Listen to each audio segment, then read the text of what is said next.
کیا آپ کا بچہ پڑھائی یا زندگی کی چھوٹی چھوٹی باتوں سے پریشان رہتا ہے؟ آج ہم جانیں گے طلباء کی پریشانی کے مختلف پہلو اور ان کا حل۔ طلباء تعلیمی کامیابی کے بارے میں فکر مند رہتے ہیں۔ بچے کا کام مکمل نہ ہو تو اس کا ذہن پریشان رہتا ہے۔ بچہ گھر میں ماں باپ یا بہن بھائی کی توجہ چاہتا ہے۔ جب اسے توجہ اور اہمیت نہیں ملتی تو وہ پریشان رہنے لگتا ہے۔ بچہ چاہتا ہے کہ ماں باپ اور بہن بھائی اس کی تعریف کریں۔ جب تعریف کی بجائے چھوٹی چھوٹی بات پر تنقید کی جاتی ہے تو بچہ پریشان ہو جاتا ہے۔ بڑھتے ہوئے بچوں کو اپنی مستقبل کی اقتصادی سلامتی کی فکر ہو جاتی ہے۔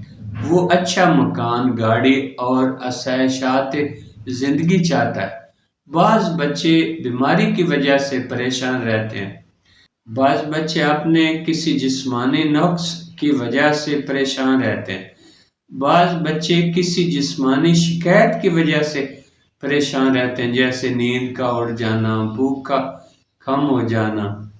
امتحان کے قریب بچے اضطراب اور ہیجان میں مبتلا ہو جاتے ہیں اور توانائی تفکرات میں ضائع ہونے لگتی ہے۔ کلاس میں اگر کسی بچے کی تعریف کی جاتی ہے یا کوئی انعام ملتا ہے تو بچے رقابت اور حسد کی وجہ سے بے چین ہو جاتے ہیں۔ بعض بچے کے دوستوں نے اسے گالی دی ہوتی ہے، دھکا دیا ہوتا ہے یا کوئی بدتمیزی کی ہوتی ہے، وہ اس وجہ سے پریشان ہو جاتا ہے۔ بعض بچوں سے کوئی غلطی یا کوئی گناہ سرزد ہو جاتا ہے تو وہ بے چین اور خوف زدہ رہنے لگتے ہیں۔ اگر بچے نے گھر میں لڑائی یا پریشانی دیکھی ہو تو وہ پریشان رہنے لگتا ہے اور وہ اسکول میں پوری توجہ نہیں دے پاتا۔ بچے کو والدین کی رہنمائی اور مدد کی ہر روز ضرورت ہوتی ہے۔ بچے کو ہر روز پیار اور ہمدردی کی ضرورت ہوتی ہے تاکہ اس کے دکھوں کا مداوع ہو سکے۔ بچے کو مناسب حد تک فکر ہونی چاہیے جو اس کی اصلاح کر سکے، لیکن اتنی نہیں کہ وہ ذہنی دباؤ میں آ جائے۔ والدین بچے کو سنیں، بچے کو اپنے خیالات اور احساسات کو ظاہر کرنے کی آزادی ہونی چاہیے۔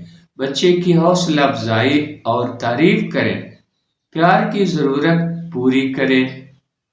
بچے کی جسمانی اور روحانی صحت پر توجہ دیں، مسائل کو حل کرنے میں مدد دیں، رقابت اور پچھتاوے میں رہنمائی کریں۔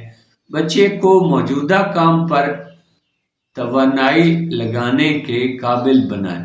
بچے کی توانائی اور فکر کو مثبت سرگرمیوں میں لگائیں۔ زیادہ تر پریشانیاں خود بخود حل ہو جائیں گی۔